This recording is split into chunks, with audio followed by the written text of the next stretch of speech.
আজকের রেসিপি বেগুন পাতুরি। এটা কিন্তু সম্পূর্ণ নিরামিষ একটা রেসিপি। তো এটা আজকে তোমাদের সাথে শেয়ার করছি।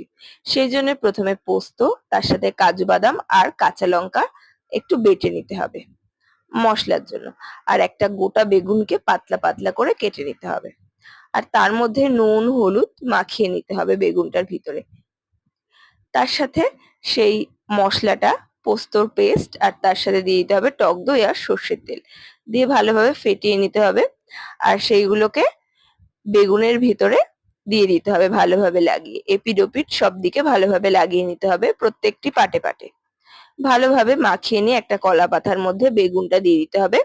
আর সেটা একটা কড়ার মধ্যে অল্প করে একটু তেল দিয়ে সে পাতুরিটা দিয়ে দিতে হবে।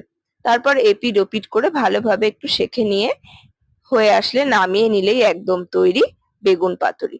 এটা কিন্তু অসাধারণ একটা